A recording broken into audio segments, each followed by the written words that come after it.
আসসালামু আলাইকুম। আমন্ত্রণ বাংলা ভিশন সংবাদে আপনাদের সাথে আছি জেবা রহমান। শুরুতেই পায়োনিয়ার ইন্স্যুরেন্স সংবাদ শিরোনাম। প্রধান বিচারপতির কথাই প্রমাণ করে বর্তমান সরকার অবৈধ, বলেছেন মির্জা ফখরুল। আসল নকলের সমস্যায় বিএনপি এখন বিপন্ন, বলছে আওয়ামী লীগ। জাতীয় পার্টি এখন সত্যিকারের বিরোধী দল হতে চায়, বললেন এরশাদ। জানালেন তিনি বেঁচে থাকতে কেউ ভারপ্রাপ্ত চেয়ারম্যান হতে পারবে না। জঙ্গি সন্দেহে আটক ২৭ বাংলাদেশের মধ্যে ২৬ জনকে দেশে ফেরত পাঠিয়েছে সিঙ্গাপুর। ১৪ জনকে সন্ত্রাস বিরোধী আইনের মামলায় গ্রেফতার। মশার কয়েলে বাড়ছে স্বাস্থ্য ঝুঁকি। একটি কয়েলে ১৩৭টি সিগারেটের ধোঁয়ার সমান ক্ষতি। ক্যান্সার ও হাঁপানির সাথে নষ্ট হচ্ছে প্রজনন ক্ষমতাও, জানালেন বিশেষজ্ঞরা। শুনছিলেন পায়োনিয়ার ইন্স্যুরেন্স সংবাদ শিরোনাম। ইফাদ টি টাইম, চায়ের সাথে সেরাটা। এবার বিস্তারিত। বিএনপির ভারপ্রাপ্ত মহাসচিব মির্জা ফখরুল ইসলাম আলমগীর বলেছেন, প্রধান বিচারপতির কথাই প্রমাণ করে বর্তমান সরকার অনৈতিক ও অবৈধ। সংবিধান লঙ্ঘনের দায়ে সরকারকে জবাবদিহি করতে হবে। সরকারের মধ্যেই কোন্দল শুরু হয়ে গেছে উল্লেখ করে মির্জা ফখরুল বলেন, নির্বাচন দিলে সরকার জিততে পারবে না বলেই বেগম জিয়ার প্রস্তাবে সরকার কর্ণপাত করছে না। কারারুদ্ধ নেতা মির্জা আব্বাস এম কে আনোয়ার সহ দলের সর্বস্তরের নেতাকর্মীদের মুক্তির দাবিতে রাজধানীর ইঞ্জিনিয়ার্স ইনস্টিটিউশনে আলোচনার আয়োজন করে মহানগর বিএনপি। এতে দলের ভারপ্রাপ্ত মহাসচিব মির্জা ফখরুল ইসলাম আলমগীর বলেন, সারা দেশ আজ কারাগারে পরিণত হয়েছে, অবরুদ্ধ হয়ে পড়েছে দেশের মানুষ। কথা বলেন প্রধান বিচারপতির দেয়া মঙ্গলবারের বক্তব্য প্রসঙ্গেও। গতকাল প্রধান বিচারপতি যে বক্তব্য দিয়েছেন, সেই বক্তব্যের প্রেক্ষিতে এই সরকারের বৈধতা নেই, এই পার্লামেন্টের বৈধতা নেই। কারণ তিনি খুব পরিষ্কার করে বলেছেন যে রায়ের বদৌলতে, যে রায়ের উপর ভিত্তি করে সংবিধানের ৫ম সংশোধনী পার্লামেন্টে পাশ করা হয়েছিল, সেই রায়টি সংবিধান সম্মত নয়, সংবিধান লঙ্ঘন করা হয়েছে। তাই আজকে তাদেরকেও সেই সংবিধান লঙ্ঘনের দায়ে তাদেরকে জবাবদিহি করতে হবে। উন্নয়ন কর্মকাণ্ডের নামে পদ্মা সেতু সহ বিভিন্ন প্রকল্পের ব্যয় বাড়িয়ে সরকার দুর্নীতিকে প্রশ্রয় দিচ্ছে বলেও অভিযোগ করেন মির্জা ফখরুল। বলেন, সরকারকে হঠাতে ঐক্যবদ্ধ আন্দোলনের বিকল্প নেই। সরকারের নিজের মধ্যেই শুরু হয়ে গেছে সমস্ত সমস্যা। দেশের মানুষের দিকে তাকিয়ে, দেশের জনগণের দিকে তাকিয়ে আসুন আলোচনার মাধ্যমে সমস্যার সমাধান করুন। কিন্তু তারা সেটা করতে চান না, কারণ তারা জানেন যে সমঝোতার মধ্য দিয়ে যদি একটা নির্বাচন করা হয়, তাহলে সেই নির্বাচনে তারা জয়লাভ করতে পারবেন না, বাংলাদেশের মানুষ তাদের সঙ্গে নেবে। এদিকে বিএনপির স্থায়ী কমিটির সদস্য নজরুল ইসলাম খান বলেছেন, তত্ত্বাবধায়ক সরকার বাতিল করে দেয়া রায় বেআইনি। অবসরে যাবার পর বিচারপতিদের রায় লেখা বেআইনি বলে প্রধান বিচারপতির মন্তব্য প্রসঙ্গে তিনি একথা বলেন। অন্যদিকে বিচারপতি এবিএম খায়রুল হক অবসরে যাওয়ার ১৬ মাস পর স্বাক্ষর করায় তত্ত্বাবধায়ক সরকার সংবিধান পরিপন্থী বলে দেয়া রায় অসাংবিধানিক বলে দাবি করেছে সুপ্রিম কোর্ট আইনজীবী সমিতি। প্রয়োজনে দাবি আদায়ে আইনি পদক্ষেপের কথাও বলেন সমিতির সভাপতি। মিজানুর রহমান সবুজ, বাংলা ভিশন, ঢাকা। এদিকে আওয়ামী লীগের প্রচার সম্পাদক হাসান মাহমুদ আসল নকলের সমস্যা সমাধান করে দলকে বিপন্ন অবস্থা থেকে মুক্ত করতে বিএনপিকে পরামর্শ দিয়েছেন। দেশের গণতন্ত্র এখন বিপন্ন, বিএনপির এমন অভিযোগের জবাবে এমন মন্তব্য করেন তিনি। বুধবার বঙ্গবন্ধু সাংস্কৃতিক জোটের আলোচনা সভায় হাসান মাহমুদ বলেন, আসলে বিএনপি এখন বিপন্ন। পৌরসভার মতো আসছে ইউনিয়ন পরিষদ নির্বাচনে অংশ নিয়ে বিএনপিকে জনপ্রিয়তা যাচাইয়ের আহ্বান জানান তিনি। আশ্বস্ত করেন, ইউনিয়ন পরিষদ নির্বাচন হবে অবাধ ও সুষ্ঠু। বিএনপি জামাত আর সন্ত্রাস নির্ভর রাজনীতির পথে ফিরবে না, এমন আশাও করেন তিনি। যেখানে ঘটা করে জিয়াউর রহমানের প্রতি বিএনপি শ্রদ্ধা জানায়, সেখানে আসলেই তার কবর রয়েছে কিনা তা সরকারকে পরীক্ষা করে দেখার আহ্বানও জানান আওয়ামী লীগের প্রচার সম্পাদক।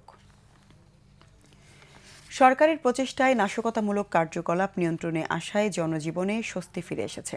সেই সাথে মানুষের প্রত্যাশা পূরণে সব রাজনৈতিক দলকে ঐক্যবদ্ধ হয়ে কাজ করার আহ্বান জানিয়েছেন রাষ্ট্রপতি মোহাম্মদ আব্দুল হামিদ। বুধবার ১০ম জাতীয় সংসদের নবম অধিবেশনে দেয়া ভাষণে রাষ্ট্রপতি এ আহ্বান জানান। আব্দুল হামিদ বলেন, সরকার দেশে আইনের শাসন সুসংহত ও সমুন্নত রাখার সর্বাত্মক উদ্যোগ ও সুদৃঢ় পদক্ষেপ নিয়েছে। এ কারণে বর্তমানে দেশে বিনিয়োগের জন্য অনুকূল পরিস্থিতি বিরাজ করছে বলেও ভাষণে উল্লেখ করেন তিনি। সরকারের নানা অর্জনসমূহ তুলে ধরে বলেন, বর্তমান সরকারের লক্ষ্য হল ক্ষুধা, দারিদ্র্য, জঙ্গিবাদ ও সাম্প্রদায়িকতার অভিশাপ থেকে মুক্ত করে একটি সুখী, সমৃদ্ধ, অসাম্প্রদায়িক, ন্যায়ভিত্তিক এবং জ্ঞান নির্ভর ডিজিটাল বাংলাদেশ বিনির্মাণ। বর্তমান সরকার শুরু থেকেই গণতন্ত্রের অগ্রযাত্রা অব্যাহত রাখা এবং আর্থ-সামাজিক উন্নয়নের লক্ষ্য অর্জনের চ্যালেঞ্জ নিয়ে দেশ পরিচালনা করছে বলেও জানান রাষ্ট্রপতি। প্রধানমন্ত্রী শেখ হাসিনার সঙ্গে দেখা করেছেন ঢাকা সফররত জাতিসংঘ মহাসচিবের অভিবাসন বিষয়ক বিশেষ দূত স্যার পিটার সাদারল্যান্ড। বুধবার প্রধানমন্ত্রীর সংসদ ভবন কার্যালয়ে এই সৌজন্য সাক্ষাৎ অনুষ্ঠিত হয়। এ সময় এবছরের ডিসেম্বরে ঢাকায় অনুষ্ঠিত হতে যাওয়া global forum on migration and development শীর্ষ সম্মেলনের বিভিন্ন দিক নিয়ে আলোচনা হয়। স্যার সাদারল্যান্ড বৈশ্বিক উন্নয়নে অভিবাসনের ইতিবাচক বিভিন্ন দিক তুলে ধরেন। নিরাপদ অভিবাসন নিশ্চিত করতে সরকারের বিভিন্ন পদক্ষেপের কথাও জানান প্রধানমন্ত্রী। তিনি বলেন, ডিসেম্বরের সম্মেলনের মধ্য দিয়ে অভিবাসন প্রক্রিয়াকে আরও গঠনমূলকভাবে এগিয়ে নেওয়া যাবে। অভিবাসন চ্যালেঞ্জ মোকাবেলায় তার সরকার আন্তরিকভাবে কাজ করবে বলেও জানান প্রধানমন্ত্রী। অভিবাসন বিষয়ে বাংলাদেশকে সব ধরনের সহযোগিতার আশ্বাস দেন স্যার পিটার সাদারল্যান্ড। এর আগে বাংলাদেশ ফেডারেল সাংবাদিক ইউনিয়নের সভাপতি আলতাফ মাহমুদের চিকিৎসার জন্য ১০ লাখ টাকা অনুদান দেন প্রধানমন্ত্রী। আলতাফ মাহমুদের ছেলে আসিফ মাহমুদের হাতে অনুদানের চেক তুলে দেন তিনি। এছাড়া সাবেক সরকারি কর্মকর্তা আব্দুল মজিদ চিস্তির স্ত্রী সুলতানা মেহের চিস্তিকেও ১৫ লাখ টাকার আর্থিক সহায়তা দেন প্রধানমন্ত্রী। এবার সত্যিকারের বিরোধী দল হতে চায় জাতীয় পার্টি। কিছু রদবদল করে শক্ত হাতেই দলের নিয়ন্ত্রণ নিতে চাইছেন চেয়ারম্যান হোসেন মোহাম্মদ এরশাদ। শাফ জানিয়ে দিলেন, তিনি বেঁচে থাকতে কেউ ভারপ্রাপ্ত চেয়ারম্যান হতে পারবে না, আর তাকে বহিষ্কারের ক্ষমতাও কারো নেই। এদিকে তার ছোট ভাই কো চেয়ারম্যান জিএম কাদের জানিয়েছেন, অন্যের আদর্শে নয়, জাতীয় পার্টিকে স্বকীয় রাজনীতিতে ফিরিয়ে আনতে চান তিনি।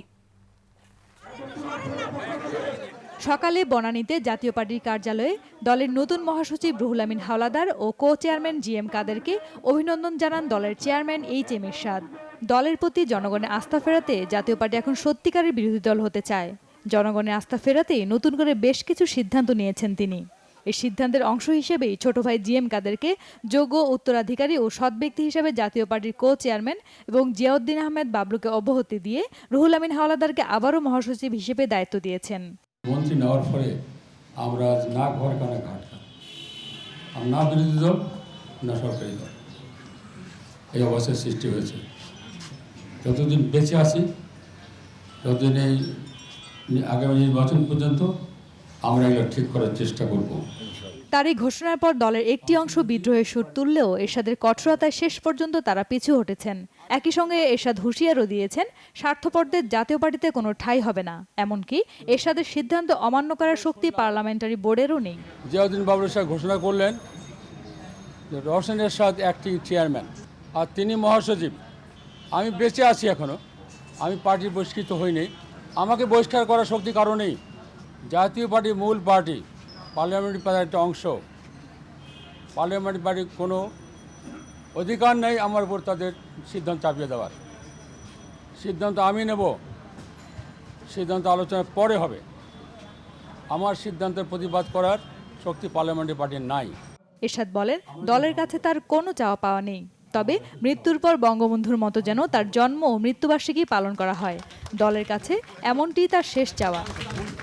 এদিকে কো চেয়ারম্যানের পদ পাওয়া জিএম কাদের জানিয়েছেন, জাতীয় পার্টিকে তার নিজের রাজনীতিতে নিয়ে যেতে পারলে জনগণ আস্থা খুঁজে পাবে, সে অনুযায়ী কাজ করবেন তিনি।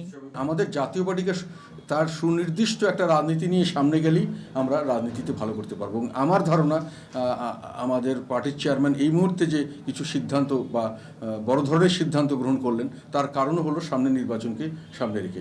জ্যোতিকা ঘোষ, বাংলা ভিশন, ঢাকা। জঙ্গি সন্দেহে সিঙ্গাপুর থেকে ফেরত পাঠানো ১৪ বাংলাদেশিকে সন্ত্রাস বিরোধী আইনের মামলায় গ্রেফতার দেখিয়েছে পুলিশ। আর জঙ্গি সম্পৃক্ততা না পাওয়ায় বাকি ১৩ জনকে ছেড়ে দেওয়া হয়েছে বলে জানিয়েছেন আইনশৃঙ্খলা বাহিনী। গত কয়েকদিন আগে জঙ্গিবাদের সঙ্গে জড়িত সন্দেহে ২৭ জন বাংলাদেশিকে দেশে ফেরত পাঠায় সিঙ্গাপুর কর্তৃপক্ষ। জিজ্ঞাসাবাদে ১৩ জন ঘটনার শিকার হয়েছে বলে জানান পুলিশ, আর বাকি ১৪ জনকে গ্রেফতার দেখিয়ে উত্তরা পূর্ব থানায় মামলা করা হয়। এই ১৪ জন হলেন টাঙ্গাইলের আমিনুল আব্দুল আলিম, শাহ আলম, কুমিল্লার গোলাম জিলানী, নুরুল আমিন ও মাহমুদুল হাসান, ব্রাহ্মণবাড়িয়ার জাফর ইকবাল, ঝিনাইদহের আকরাম হোসেন, চুয়াডাঙ্গার আব্দুল আলী, পাবনার আশরাফ আলী, ঢাকার সাইফুল ইসলাম, কুড়িগ্রামের আলম মাহবুব, চাঁপাইনবাবগঞ্জের ডলার পারভেজ ও মুন্সিগঞ্জের মোহাম্মদ জসিম। এজাহারে উল্লেখ করা হয় আসামিরা সিঙ্গাপুরের মোস্তফা মার্টের কাছে অ্যাঙ্গোলিয়া মসজিদে জড়ো হয়ে বাংলাদেশে জঙ্গি কার্যক্রম পরিচালনার জন্য সদস্য ও অর্থ সংগ্রহ সহ বিভিন্ন বিষয়ে আলোচনা করতেন। আগামী সপ্তাহের শুরু থেকে শীতের তীব্রতা আরও বাড়বে বলে জানিয়েছে আবহাওয়া অধিদপ্তর। এদিকে লঘুচাপের কারণে বুধবার রাজধানী সহ দেশের বিভিন্ন এলাকায় হালকা বৃষ্টি হয়েছে, বেড়েছে শীতের তীব্রতাও। ফলে কষ্টের মধ্যে পড়েছেন ছিন্নমূল মানুষেরা। প্রচণ্ড শীতে যারা রাস্তায় বা ফুটপাতে ঘুমান, শীতকে হাড়ে হাড়ে টের পান তারাই। রক্ত পর্যন্ত আমাদের লাগে, ঠান্ডা হয়ে যায় বরফে।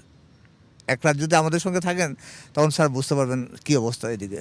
আজকের অনেক শীত বেশি বাবা, গতকালে একটু কম ছিল, আজকের অনেক বেশি। গ্রীষ্মপ্রধান বাংলাদেশের রাজধানীতে শীত থাকে অল্প সময়, তাই রাজধানীবাসীর অনেকে শীতকে উপভোগও করতে চান, কিন্তু দরিদ্রদের ক্ষেত্রে তা পুরোটাই ভিন্ন কথা। ছিন্নমূল মানুষের কাছে শীত মানেই কষ্টের। আজ ৩ দিন শীত পড়ছে খুব, গায়ে কম্বল ইয়া থাকে। মানবিক কারণেই প্রতি বছরই ছিন্নমূল মানুষের মাঝে কম বেশি শীত বস্ত্র দেন বিভিন্ন সংগঠন, আবার অনেকে ব্যক্তি উদ্যোগে দিয়ে থাকেন গরম কাপড়। এদের অনেকেই বলছেন এখনো মেলেনি শীত বস্ত্র। বুড়া মানুষ কম্বল পায় না বাবা, এই যে একটু আগে পুলিশের গাড়ি কম্বল নিয়ে এলো, ২-১টা দিয়ে দৌড় দিল। এই যে এখন ঘুমাইতে পারি না, বিছনা করতে পারি না, একটা কম্বল পাইলে তো আমরা শুয়ে থাকতাম। কম্বল টম্বল পাই না রে বাবা, কম্বল টম্বল পাই না। এদিকে শনিবার থেকে শৈত্যপ্রবাহের আশঙ্কা রয়েছে বলে জানিয়েছে আবহাওয়া অধিদপ্তর। ২৩ তারিখ থেকে শৈত্যপ্রবাহ আসতে পারে এবং ২-৩ দিন শৈত্যপ্রবাহ বজায় থাকার পর ক্রমান্বয়ে টেম্পারেচার বাড়তে শুরু করবে। GM Hasan, Bangla Vision, Dhaka.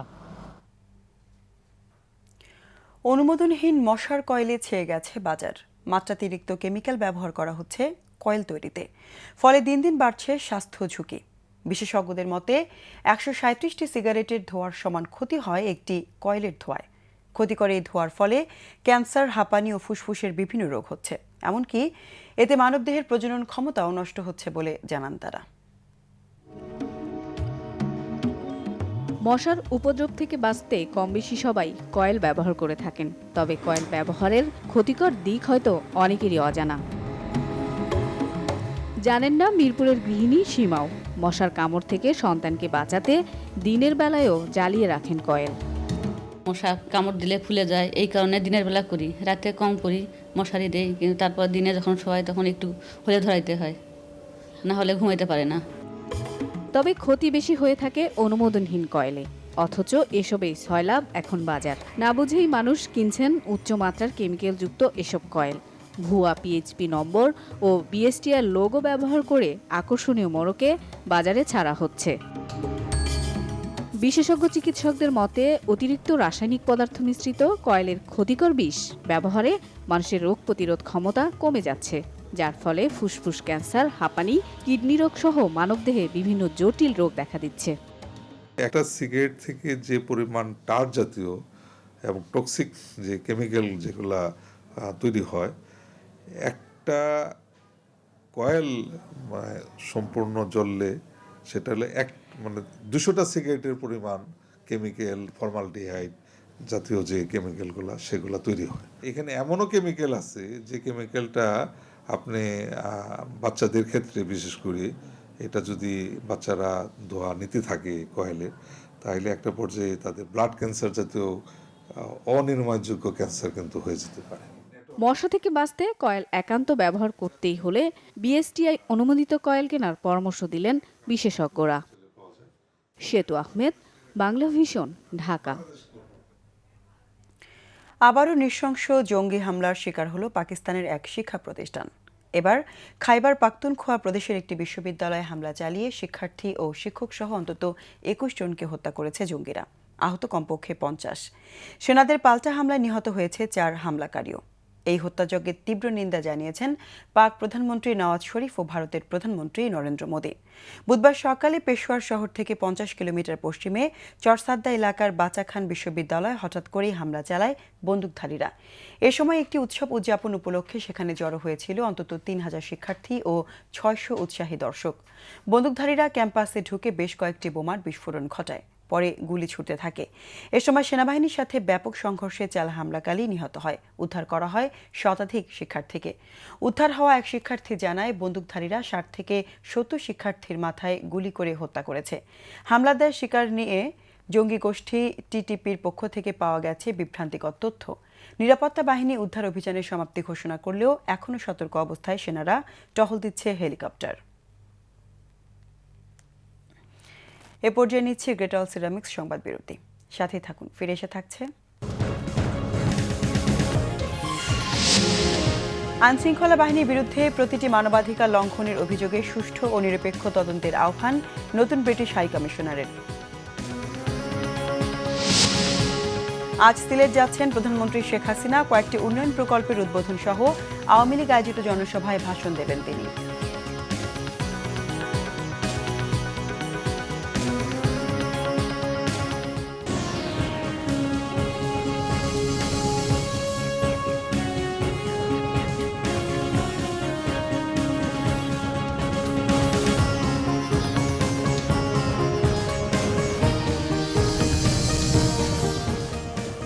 স্বাগত আরেকবার বাংলা ভিশন সংবাদে। বাংলাদেশে আইনশৃঙ্খলা রক্ষা বাহিনীর বিরুদ্ধে ওঠা প্রতিটি মানবাধিকার লঙ্ঘনের ঘটনার সুষ্ঠু ও নিরপেক্ষ তদন্তের আহ্বান জানিয়েছেন ঢাকায় নিযুক্ত নতুন British high commissioner Alison Blake. মানবাধিকার লঙ্ঘনের ঘটনা অব্যাহত থাকলে অভিযুক্ত বাহিনীর সাথে ব্রিটিশ অর্থায়নে চলা প্রকল্পগুলো বন্ধ করা হবে কিনা তা ভেবে দেখা হবে বলে জানান তিনি। বুধবার রাজধানীর ব্রিটিশ হাই কমিশনে যুক্তরাজ্যের প্রথম নারী হাই কমিশনার হিসেবে দায়িত্ব নেওয়ার পর প্রথম সংবাদ সম্মেলনে এসব বলেন ব্লেক। তিনি বলেন, যুক্তরাজ্য সবসময় মানবাধিকারের পক্ষে, তাই আইনশৃঙ্খলা রক্ষা বাহিনীর হাতে মানবাধিকার লঙ্ঘনের ঘটনা তার দেশ কোনোভাবেই সমর্থন করে না বলে জানান তিনি। হাই কমিশনার বলেন, বিশ্বের যেখানেই গণতন্ত্র বিপন্ন সেখানেই কাজ করছে যুক্তরাজ্য। আজ সিলেট সফরে যাচ্ছেন প্রধানমন্ত্রী শেখ হাসিনা।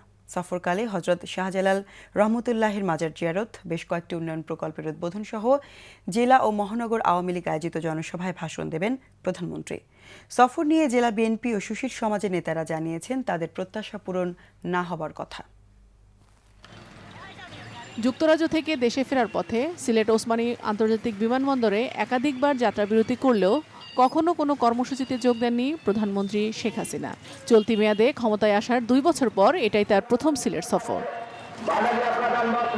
বৃহস্পতিবার সকালে সিলেটের মাটিতে পা রাখবেন প্রধানমন্ত্রী শেখ হাসিনা। সফরের শুরুতেই যাবেন হজরত শাহজালাল রহমতুল্লাহের মাজার জিয়ারতে।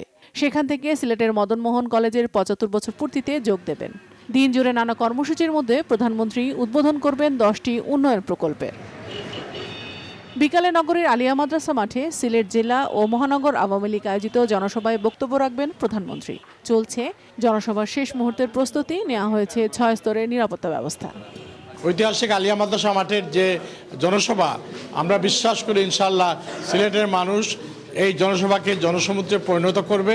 মাননীয় প্রধানমন্ত্রী সিলেটে আসবেন একটি সাজ রব, দলীয় নেতাকর্মীদের মধ্যে যেভাবে মানুষের মধ্যে। এদিকে সিলেটের সুশীল সমাজের নেতারা বলছেন, প্রধানমন্ত্রী সিলেটের উন্নয়নের ব্যাপারে যে অঙ্গীকার করেছিলেন তার পূর্ণ বাস্তবায়ন হয়নি। বিভিন্ন জায়গায় যে অবকাঠামোর যে অবস্থা, অবকাঠামোর সংস্কার শুধু ঘোষণার মাধ্যমে নয়, বাস্তবে যদি পরিণত হয় তবে মানুষ খুশি হবে। নির্বাচনের পূর্বে মাননীয় প্রধানমন্ত্রী ওয়াদা করেছিলেন যে সিলেটের উন্নয়নের দায়িত্ব উনি সেই ব্যাপার দেখবেন, কিন্তু আমরা দৃশ্যত সেভাবে কোনো কিছু দেখতে পাইনি। Bangla vision news desk. এবারে আমিন জুয়েলার্স আন্তর্জাতিক সংবাদ।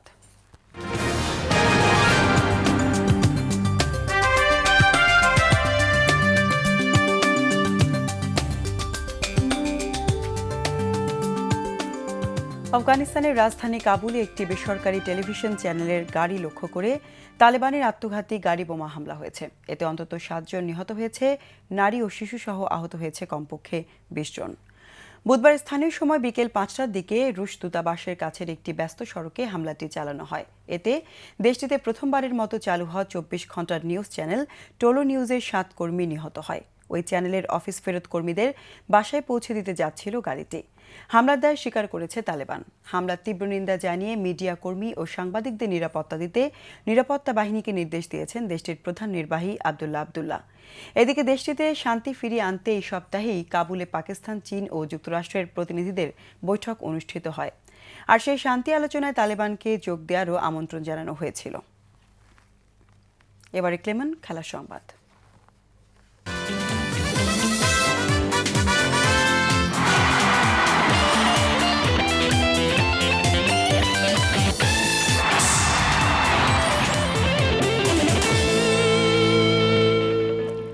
ওয়ালটন মার্সেল টি-20 সিরিজ পরীক্ষা নিরীক্ষার তৃতীয় টি-20 ম্যাচে জিম্বাবুয়ের কাছে 31 রানে পরাজিত হয়েছে বাংলাদেশ।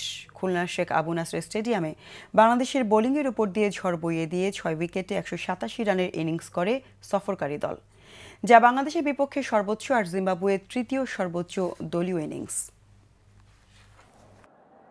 খুলনার আকাশে সকাল থেকে গুড়ি গুড়ি বৃষ্টি, মাঝে একবার বন্ধ হয়েছে খেলা। প্রকৃতির সাথে তাল মিলিয়ে জিম্বাবুয়ের ইনিংসেও চলল 4 ছক্কার বৃষ্টি। পরীক্ষা নিরীক্ষার সিরিজে একসাথে 4 ক্রিকেটারের অভিষেক। যদিও দলের পরাজয় এবং নিজেদের অনুজ্জ্বল পারফরমেন্সে আন্তর্জাতিক ক্রিকেটের পথ চলাটা সুখকর হলো না রনি, শহীদ, মুক্তার আলী ও মোসাদ্দেকের। প্রথম ওভারে 13 আর শেষ ওভারে 14, তারপরও 4 ওভারে 32 দিয়ে 3 উইকেট। বাংলাদেশের বোলিংয়ের হালটা সেই সাকিবের হাতেই। নিজের দ্বিতীয় ওভারেই রিসমন্ড মোতোম্বোমার উইকেট নিয়ে আন্তর্জাতিক ক্রিকেটে সব ফরম্যাটে প্রথম বাংলাদেশি বোলার হিসেবে 400 উইকেটের ল্যান্ডমার্ক ছুঁয়েছেন সাকিব। ঘুরে দাঁড়ানোর মিশনে টাইগারদের ওপর ঝড়টা সবচেয়ে বেশি তুলেছেন ম্যালকম ওয়ালার। জিম্বাবুয়ের ইনিংসে ছক্কাই হয়েছে 8টি, যার 4টি এসেছে ওয়ালারের ব্যাট থেকে। শন উইলিয়ামসকে নিয়ে 42 বলে 74 রান যোগ করে বাংলাদেশের জন্য টার্গেট কঠিন করে তুলেছেন ওয়ালারই। শেষ পর্যন্ত ওয়ালারের 23 বলে 49, উইলিয়ামসের 32, শিবান্দার 44 রানে জিম্বাবুয়ের সংগ্রহ 6 উইকেটে 187, যা বাংলাদেশের বিপক্ষে সর্বোচ্চ আর জিম্বাবুয়ের তৃতীয় সর্বোচ্চ রান। বাংলাদেশের বোলিংয়ে সবচেয়ে বেশি ঝড় গেছে বিপিএল তারকা আবু হায়দার রনির ওপর দিয়েই। শেষ ওভারে 2টি উইকেট দিয়েছেন, কিন্তু 4 ওভারে 40 দিয়ে সবচেয়ে খরুচে বোলার তিনি। মোহাম্মদ শহীদও 3 ওভারে 32 দিয়ে পেয়েছেন মাসাকাজ্জার উইকেটটি। এই ফরম্যাটে বাংলাদেশের সর্বোচ্চই 190 আর রান তাড়া করে জয়ের রেকর্ডটি 165 রানের। তামিমের রিপ্লেস ইমরুল গায়েসের প্রত্যাবর্তনটা ভালো হয়নি, 1 রানেই বিদায়। তবে ঝড়তলায় পিছিয়ে ছিলেন না সাব্বির সৌম্য জুটি। 42 বলে 67 রানের জুটিতে পাহাড় টপকানোর চেষ্টা, কিন্তু পারলেন না সৌম্য। 24 করেই ফিরতে হলো তাকে। ফিরতে হয়েছে সাব্বিরকেও, তার আগেই 31 বলে অর্ধশতক, যদিও থেমে যেতে হয়েছে সেখানেই। সাব্বির ও সৌম্যর বিদায়ে ম্যাচে ছন্দপতন টাইগারদের। 2 অভিজ্ঞ ব্যাটসম্যান সাকিব ও মাহমুদুল্লাহর সাথে নবীন মোসাদ্দেক ব্যর্থ হলে পরাজয় নিশ্চিত হয়ে যায় বাংলাদেশের। শেষ দিকে নুরুল হাসানের অপরাজিত 30 আর মুক্তার আলীর অপরাজিত 19 রানে ব্যবধানই কমিয়েছে পথহারা টাইগাররা। এই পরাজয়ে জিম্বাবুয়ের বিপক্ষে টি-20 সিরিজ জয়ের অপেক্ষাটাও বড় হলো বাংলাদেশের। 4 অভিষেক, 1 প্রত্যাবর্তন, 1 ম্যাচে 5 জনকে সুযোগ দেওয়ার খেসারতটা ভালোমতোই দিল বাংলাদেশ। সুযোগ পাওয়া 5 জনের 4 জনই ব্যর্থ, তাই এমন পরীক্ষা নিরীক্ষায় আবারও সমালোচনার মুখে team management. Monir Hossain Khan, Bangla vision, Sheikh Abu Naser stadium, Khulna. সংবাদ শেষ করব পায়োনিয়ার ইন্স্যুরেন্স সংবাদ শিরোনামগুলো আরেকবার জানিয়ে। প্রধান বিচারপতির কথাই প্রমাণ করে বর্তমান সরকার অবৈধ, বলেছেন মির্জা ফখরুল। আসল নকলের সমস্যায় বিএনপি এখন বিপন্ন, বলছে আওয়ামী লীগ। জাতীয় পার্টি এখন সত্যিকারের বিরোধী দল হতে চায়, বললেন এরশাদ। জানালেন তিনি বেঁচে থাকতে কেউ ভারপ্রাপ্ত চেয়ারম্যান হতে পারবে না। জঙ্গি সন্দেহে আটক 27 বাংলাদেশের মধ্যে 26 জনকে দেশে ফেরত পাঠিয়েছে সিঙ্গাপুর। 14 জনকে সন্ত্রাস বিরোধী আইনের মামলায় গ্রেফতার। মশার কয়েলে বাড়ছে স্বাস্থ্য ঝুঁকি। একটি কয়েলে 137টি সিগারেটের ধোঁয়ার সমান ক্ষতি। ক্যান্সার ও হাঁপানির সাথে নষ্ট হচ্ছে প্রজনন ক্ষমতাও, জানালেন বিশেষজ্ঞরা। দর্শক, এই ছিল এখনকার মতো। পরের সংবাদ সকাল 10টায়, এর আগে 9টায় রয়েছে নিউজ টপ 10। দেখার আমন্ত্রণ রইল। এছাড়া দেশ বিদেশের সর্বশেষ সংবাদ সবার আগে জানতে আপনার গ্রামীণ ফোন, বাংলালিংক ও এয়ারটেল থেকে ডায়াল করুন 1616 এই নম্বরে। এতক্ষণ সঙ্গে থাকায় ধন্যবাদ সবাইকে।